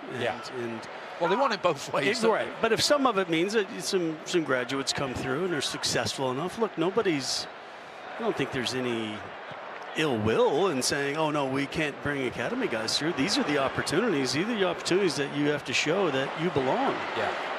And then maybe go out on loan and then come back, and then the next preseason. Look, we saw that with players like a Harry Kane or whatever coming through academies. And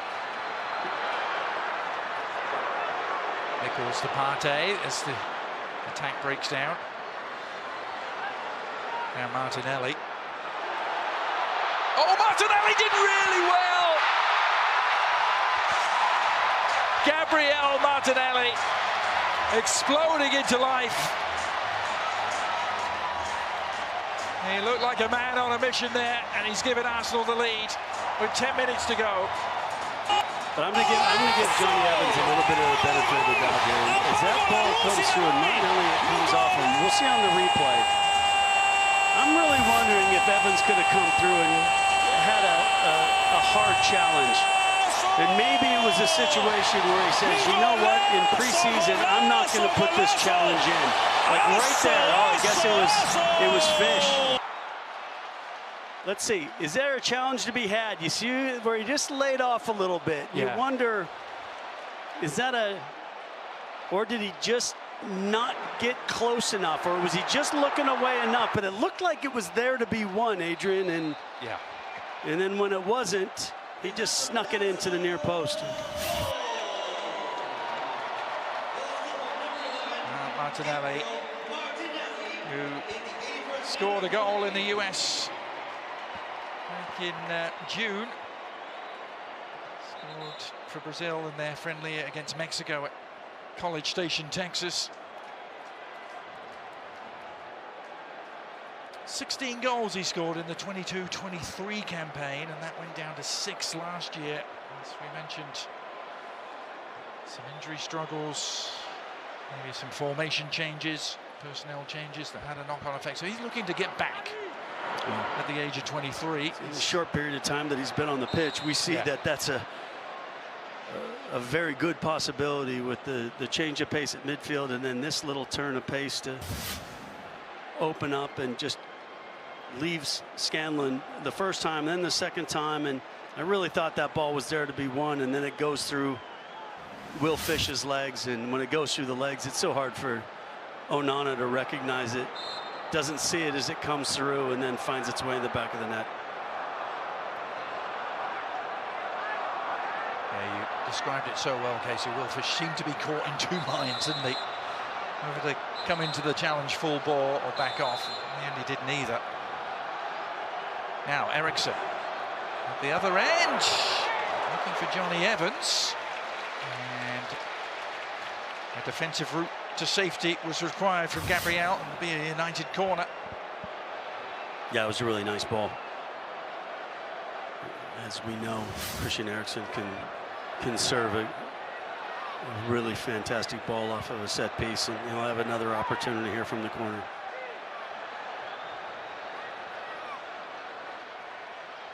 In that very tight corner, as we highlighted in the first half.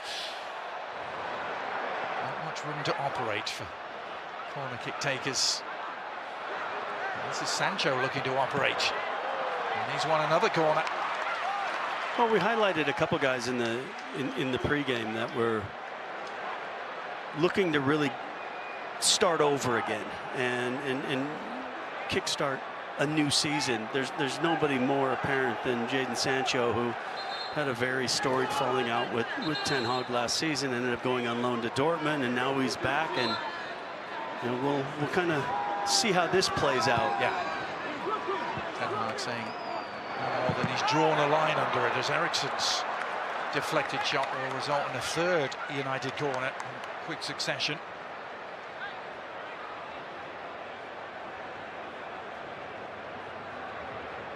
Havertz back on defensive duty.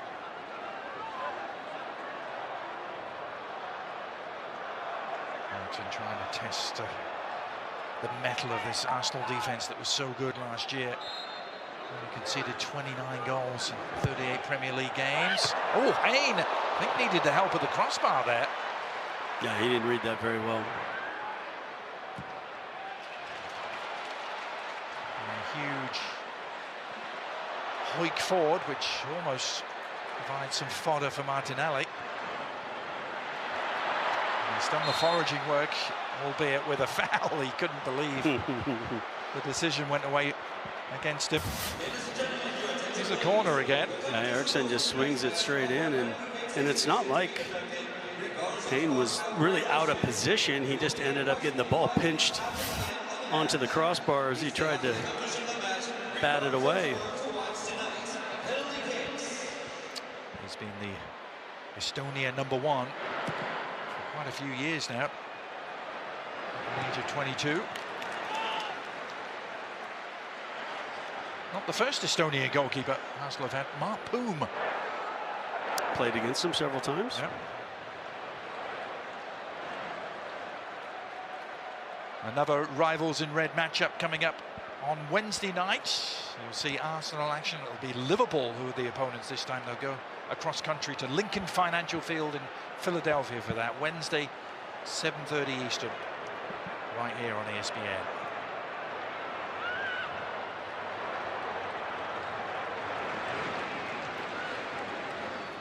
I think I mentioned we'll head down the coast. Looking forward to this one, Casey. Going to San Diego to see Manchester United and Erik ten Hag face Spanish opposition in Real Betis. Looking to win the Snapdragon Cup. I don't know if that counts as a trophy haul for Erik ten Hag.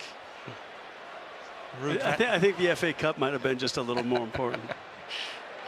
Well, he's quick to point out, isn't he? Despite their struggles, he's won 2 trophies in consecutive for sure. seasons, Carabao Cup and FA Cup. And they hadn't won a trophy in 6 years before that. The Europa League in 2017 under Jose Mourinho. And I think that's more to the reason why I think after winning that cup, why they elected to just hold off and see if this project can turn around.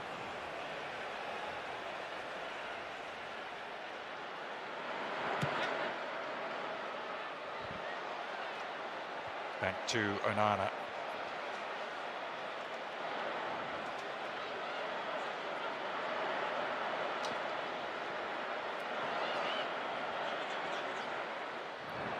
(2-1) in favour of the Gunners. What can United do in the closing minutes here?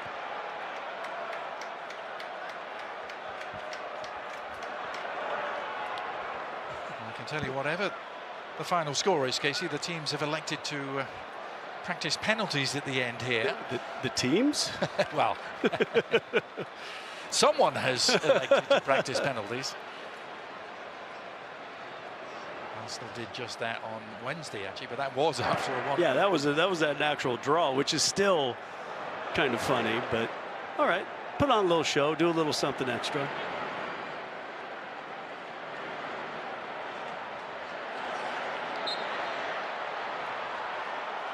Foul in the centre circle. That is Max Oyedele. 19-year-old, went on loan to League 2 last year. Probably played a minor role in the Welcome to Wrexham series because he was playing for Forest Green Rovers this past season.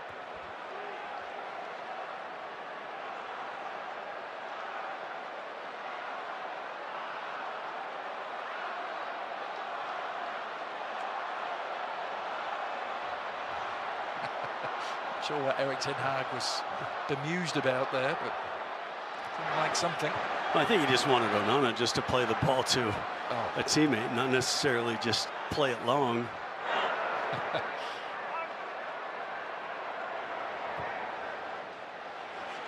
Martinelli. He has certainly turned the tide in Arsenal's favour. Nketiah has gone away from him. Hasn't quite happened for Eddie Nketiah, is it? Or Anthony on the other side. Right.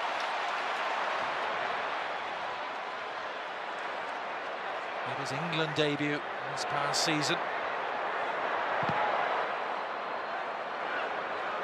Shot charge down from Salah. Now lofted in from Martinelli, and Nketiah was there and only got a glancing touch. Yeah. For a moment there, I thought that Martinelli was going to take on Scanlon again, and then had the opportunity as Scanlon dropped off, knowing that he'd beat him a couple times, then played that nice little cross into the box, but just a little too high for Nketiah.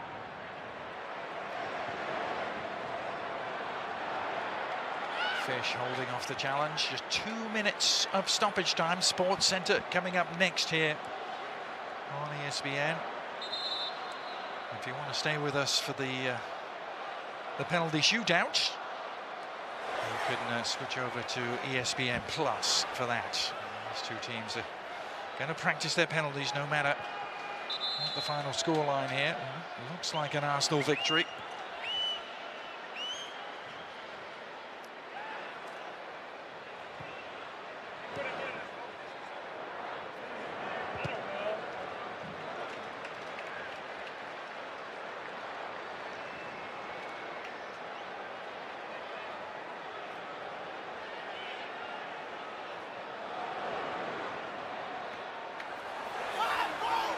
In James Scanlon, Eriksson. One last chance perhaps for Jadon Sancho and company to make some sparks fly here. Sancho very quickly extinguished by Josh Nichols.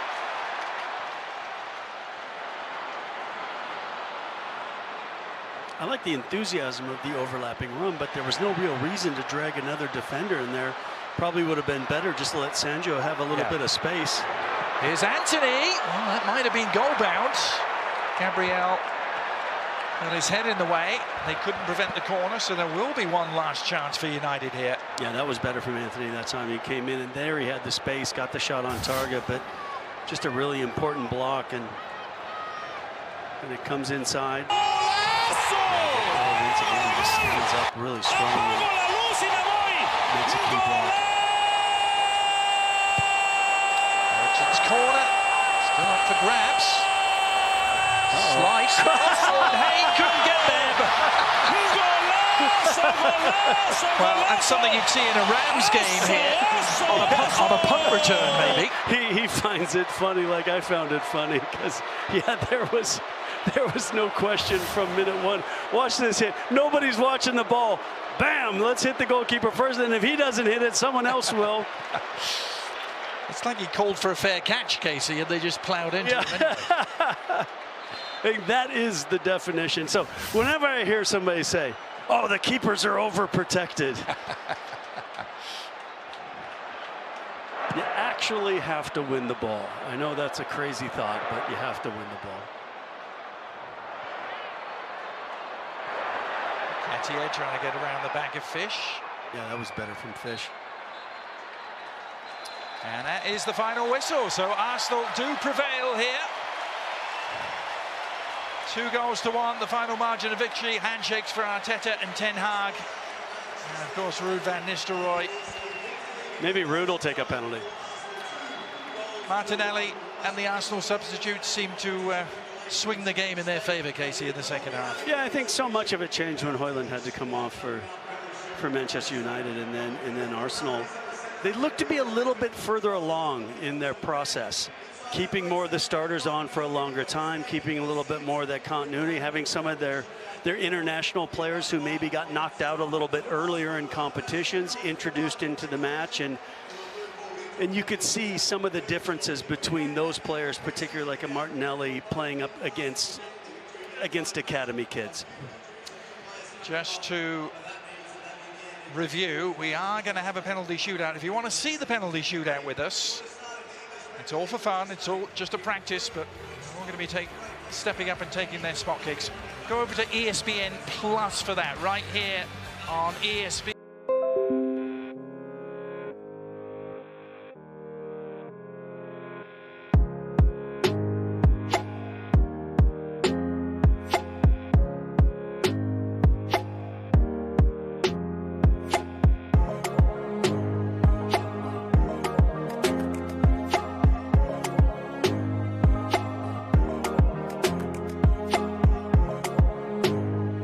Shootout, purely for practice, of course. Let's look back at the highlights of what we saw in the 90 minutes. And there were some challenges. Yeah. Nobody was afraid. They were keeping a foot in there, and then Hjlund just absolutely muscling his way through, getting the benefit through the goalkeeper's legs to open the scoring. Rasmus Hjlund looking the part in the early exchanges. He had to go off, though, and Arsenal profited later on in the first half. Gabriel Jesus with the equalizer. Yeah, it really was. The back line was just too disjointed for Manchester United, and Arsenal took advantage. And then what just seemed awkward, where it was a great change for Gabriel Martinelli, comes in. He looked like he'd given too much, but Will Fish doesn't make the challenge, and he sneaks it in at the near post to get the winner. And a surprise, Martinelli delighted.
To edge past Coventry City in the FA Cup semi-final case. It worked out well in the end.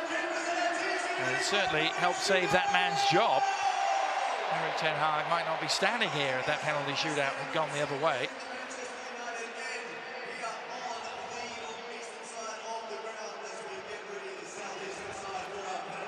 With fast and fair claims handling and 24/7 roadside service in the app, you get more with Geico. Just like I can give more constructive feedback to the referee with this two-way radio. Ref, it's Jorge. That's a PK, over. Ref, Roberto here. It's a negative on the PK. Let's do a red card for 11. What? And halftime now, please. Need a potty break. That's a no-go on the halftime. Play on. However you fan, get more with Geico. Ref, how about a timeout for nacho tots? You've earned this, so hold it up high.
Reaction.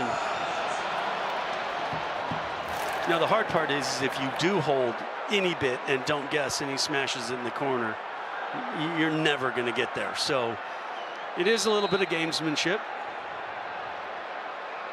Johnny Evans makes to go for United. And Hayne, even when he gets the right way, high and wide, you're always gonna score. It's just that little thing called physics with gravity, that if you dive out, you're always going down, and when it's that little bit higher, you just can't react.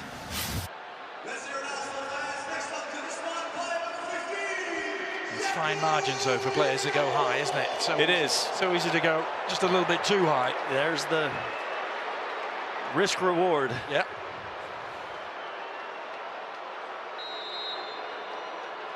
It's Jacob Kiwior, the Polish centre-back. Oh, and he's drilled it wide. He looked like a centre-back taking that. Yeah, just hooked it. Just was not clean at all.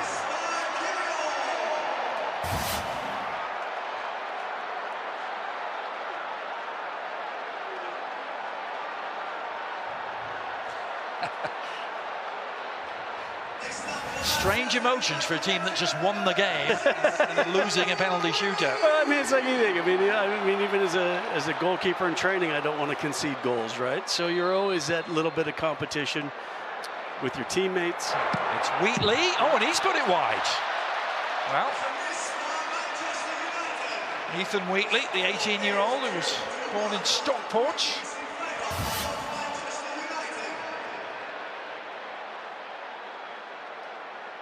Really not even close. Yeah. It's like, oh, come on.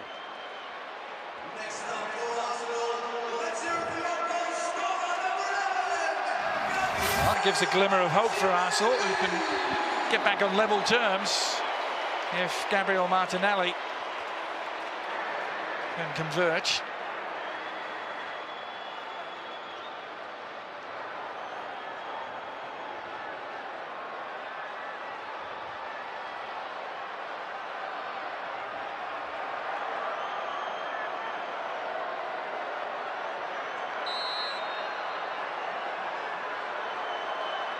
Just staring straight ahead this time. It's Martinelli, and again, Anana's frustrated. He's gone that way every time. Well, and he keeps pointing, hey, I'm going this way. Can you beat me? And then the old bluff, double bluff, but it doesn't really work. And this time that little bit of hesitation just pulls it back across, puts Onana the wrong way.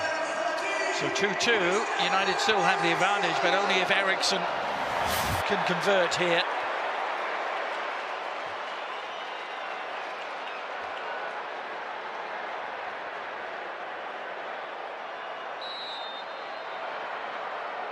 Eriksson against Hayne. And Eriksson. See, there's your problem when you stand still. Right. That if it's anywhere but basically hitting you, it's going in. So Hayne elects just to kind of stand up. He's going to go central, and then I just smash it, and no chance.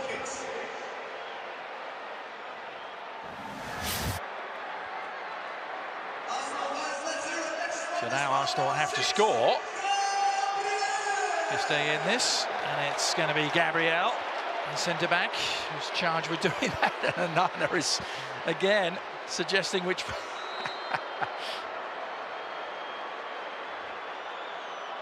Like a bullfighter. And this time he did go that way, and Gabriel.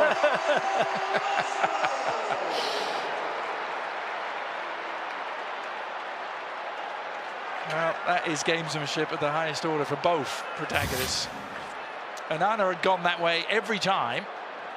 He seemed to be suggesting it again. I don't know, even if he had gone that way, I don't think he's saving it. And he's saying, I went that way every time. I told him, and then I didn't do it. And then Gabriel tells him, okay, just be quiet.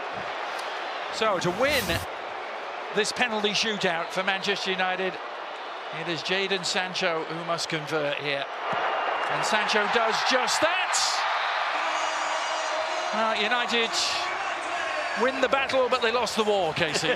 Yep. Really, overall, just a really good match, played with good spirit. Some entertaining throughout. All you can really ask for in preseason matches is that both teams come with the right attitude. They have. We saw some good goals. We saw some tackles. We saw some energy, exactly what we needed to see and both managers wanted. In the end, it was Gabriel Martinelli's goal that did the trick in the 90 minutes of play. United will regroup and move down the coast to San Diego, where they play Betis at Snapdragon Stadium on Wednesday night. Casey and I will be there to cover it for you. And Arsenal head across country to place Liverpool. Our final score here.